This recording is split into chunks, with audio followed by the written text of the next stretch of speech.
चीरों में समाजवाद का परचम लगाना है। तो और आवाज बोले बोले बिगू महाराज की, बोले बोले चारण बाबा की, भारत माता की।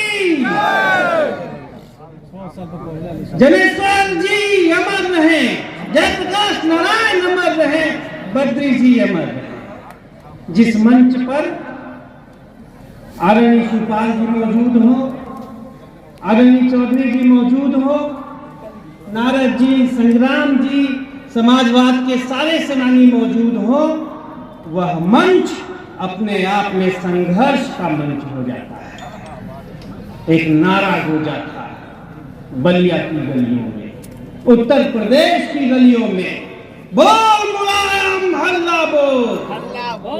किसने दिया था? बलिया की धरती में दिया था, जनेश्वर जी ने दिया था। आज वही नारा यहां से गूंजे और पूरे उत्तर प्रदेश में परिवर्तन की लहर ला दे। बोल शिवपाल हल्ला बोल, हल्ला बोल, हल्ला बोल, शिवपाल हल्ला बोल, हल्ला बोल, हल्ला बोल, भ्रष्टाचार पे हल्ला बोल, हल्ला बोल, हल्ला बोल, अन्याय पे हल्ला बोल, हल्ला बोल, हल्ला बोल, भाजपा पे हल्ला बोल, हल्ला बोल, हल्ला बोल। अन्याय और भ्रष्टाचार का अगर कोई पर्याय है तो वह भाजपा है, भारत जलाओ पार्टी। इसीलिए कल शिवपाल जी ने कहा कि अब तो लंका जलेगी, जल्दी चाहिए। वो लोग जो राम राज्य की बात करते हैं और नीतियां ऐसी बनाते हैं कि आज तुलसी बाबा होते तो कवितावली में लिखते, मांग के खैबो मसीह में सोईबो, यह सरकार बदलबो। तुलसी राम राज्य की बात करते हैं। राम राज्य तुलसीदास ने लिखा है, बैर न कर काहू सन कोई, राम प्रताप विषमता खोई। और नीतियां ऐसी बनती हैं कि 2 साल में 66% से ज्यादा अरबपति बढ़ गए और 66 आदमी भी गरीबी रेखा के नीचे नहीं आए। इसलिए हम भाजपा सरकार के खिलाफ हैं, इसलिए हम भाजपा के खिलाफ हैं। और भ्रष्टाचार का कारण ये कि अगर कोई गरीब आदमी कुर्ता पहनकर थाने पहुंच गया तो बनियान में भी वापस आए, यह भी मुश्किल है। ये हालात हैं। सुबह सुबह पूछा आदरणीय शिवपाल सिंह जी, नागा जी के यहाँ भोजन कर रहे थे तो कहा दीपक कुछ उदास लग रहे हैं। ये नेता का चरित्र होता है। उदास तो हूं शिवपाल जी, आदरणीय अंबिका जी, आदरणीय राम गोविंद चौधरी जी, उदास हूं।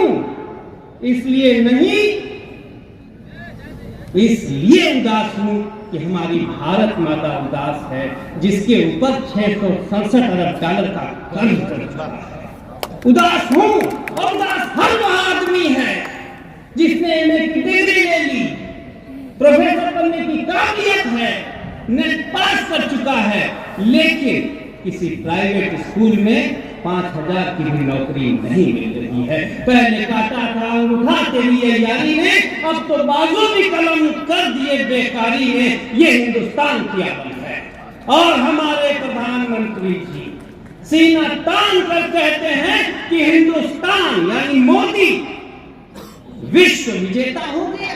हाँ हुआ है, अरबपतियों के मामले में 3रे स्थान पर, अरबपतियों के मामले में 3रे स्थान पर। हमारा अडानी जरूरत से भी ज्यादा धनी हो गया। अरबपतियों के मामले में हम जापान से आगे, हम जर्मनी से आगे, हम चीन और अमेरिका से पीछे हैं। लेकिन जब प्रति व्यक्ति आय की बात आती है तो 142 देश हमसे पीछे हैं। भूखमरी का आलम यह है मान्यवर कि सबसे ज्यादा गरीब और भूखमरी के शिकार लोग भारत में हैं। हमारे बाद खाली नाइजीरिया है। ये हाल है तो कैसे कोई मुस्कुराए? अभी तो रंजो अलम वही है, अभी मैं कैसे मुस्कुराऊं, अभी तो शाम में गम वही है। आदरणीय राम गोविंद जी ने कहा, अजी हमसे बच के कहां जाइएगा, जहां जाइएगा हमें पाइएगा, आप दिल में हैं तो किसे पाएंगे। लेकिन राम गोविंद जी, अगर हम लोग, ये इतिहास है समाजवादियों, जयप्रकाश की धरती पे ये कह रहा हूं, समाजवादी जब जब अलग हुए, आदरणीय अंबिका चौधरी जी बेहतर बताएंगे, इनसे बेहतर समाजवाद का व्याख्याता कोई नहीं। जब जब भी समाजवादी अलग हुए हारे, और लेकिन जब एक हुए तो हिंदुस्तान का राजनीतिक इतिहास गवाह है, जो जीत जीते वो इतिहास के पन्नों पे दर्ज हुए। 1963 का चुनाव जनेश्वर जी संचालक थे, क्या हुआ? लोहिया जी वो चुनाव जीते और वहां से परिवर्तन की लहर चली। 9 जगह पे कांग्रेस की सरकार पलटी, जनेश्वर और जयप्रकाश की पलटन ने पलटी, और उसके बाद 77 में आते यहाँ तो सभी आपातकाल में हैं। शिवपाल जी तो अंडरग्राउंड होकर जाट फडणवीस की तरह स्वतंत्रता संग्राम लोकतंत्र सेनानियों के साथ थे। राम गोविंद जी तो जेल में थे, अंबिका जी जेल में थे, नारायण जी जेल में थे, और तो और जिनके लिए हम लोग एकत्र हुए हैं, बद्री सिंह जी वह भी जेल में थे, और आज हालात यह है कि पूरा का पूरा मुल्क जेल में बदल चुका है। ये हालात है हमारे मुल्क के। आज गरीब आदमी को अपनी सरकार नहीं आती, गरीबों का हमदर्द कोई है तो जयप्रकाश, जनेश्वर और बद्री के लोग हैं, लोहिया और मुलायम के लोग हैं। आज क्या है? आज शिवपाल जी, राम गोविंद जी, सारे लोग बैठकर आपके साथ आपके दर्द में खड़े हैं, और जो दिल्ली और उत्तर प्रदेश की सरकार है वो हाथ में कटोरी लिए कलकत्ता और मुंबई की गलियों में घूम रही है। अपमान है ये उत्तर प्रदेश का, अपमान है ये इस माटी का। जो बजट हमने दिए, जो पैसे हमने दिए, वो तो खर्च कर पाए नहीं, लूट कर अपनी तिजोरियां भर ली, और हाथ में कस्तौल लेकर आज कलकत्ता और मुंबई की गलियों में हमारी सरकार घूम रही है। हमारे उत्तर प्रदेश का ये अपमान है, और उससे भी बड़ा अपमान है जब हमारे प्रधानमंत्री हाथ में कस्तौल लिए चीन जाते हैं, इंग्लैंड जाते हैं। यह भारत माँ का अपमान है। भारत माँ के लालो, इस अपमान का बदला लो। आज अगर तुलसीदास जी होते, कालिदास जी होते, तो भाजपा के दफ्तर में जाकर मुकदमा ठोक देते कि राम का नाम लेने का तुम्हें कोई हक नहीं, यह सरकार रामद्रोही है।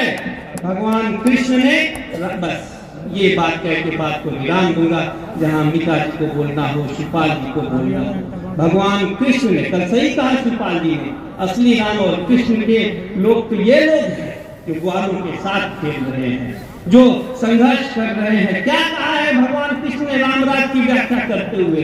श्रीमद् भागवत में लिखा है, नादि व्याधि जरा ग्लानि दुख शोक भय क्लमा मृत्युशय निष्ठा नासिक राम राज्य उच्चते। ये है जहाँ लाखों लोग दवा के अभाव में मर रहे हो, वहाँ राम राज की बात करना भगवान राम को धोखा देना है। जो लोग राम को धोखा दे रहे हैं, राज को धोखा दे रहे हैं, वो हमें आपको याद छोड़ेंगे। आदरणीय शिवपाल जी, यह मंच है, यहीं से मंगल पांडे ने क्रांति का आह्वान किया था। ये आइए, आपको जयप्रकाश नारायण की कसम, आपको आपके गुरु जनेश्वर की कसम, आपको आपके भाई मुलायम सिंह की कसम, आइए और हल्ला बोलिए। वरना, और जहां तक राम की बात है, मैं आपकी मौजूदगी में, मैं कौन, मेरे पीछे आप, पूरी की पूरी आरएसएस को, पूरी की पूरी भाजपा को सार्वजनिक रूप से यह चुनौती देता हूं, आओ और रामराज पे बैठ छेड़ दो।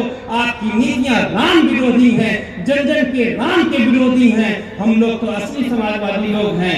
रामराज की बात लोहिया करते थे, रामराज मेला लगाकर रामराज की बात गांधी करते थे, बगल में मौलाना शौकत अली को बैठा के, वैसे जैसे रिजवी जी बैठे हैं शिवपाल जी के साथ। ये असली राम है। बस एक बात कह के बात को विराम दूंगा। हिंदुस्तान क्या है? हिंदुस्तान वह है कि एक मुसलमान हर्षद मोहानी ने एक नारा दिया, इनकलाब जिंदाबाद। उस नारे को लेकर एक ब्राह्मण चंद्रशेखर आजाद के नेतृत्व में एक सिख फांसी के तट पर झूलता है और मुल्क को आजाद कराता है।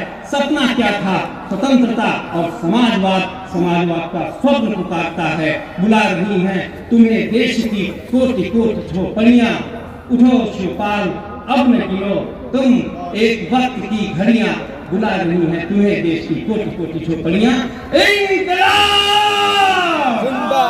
एक बार फिर बोल शूफान हल्ला बोल, हल्ला बोल, हल्ला बोल, नारद राय हल्ला बोल, हल्ला बोल, हल्ला बोल, नीरज गुड्डू हल्ला बोल, हल्ला बोल, हल्ला बोल, हल्ला बोल, हल्ला बोल, हल्ला मैं तो ये बात नहीं कहूंगा कि ये सरिता जी या नीरज गुड्डू जी चाहे जो प्रत्याशी हो उनको जिताइए, इसलिए यह बात आपकी दिल की धड़कनें कह रही हैं। ये तो हमारे दिलों में रहते हैं, इनका पता हमारा दिल है, आपका दिल है, मंजिल पुकारती है सेनानी। माता जी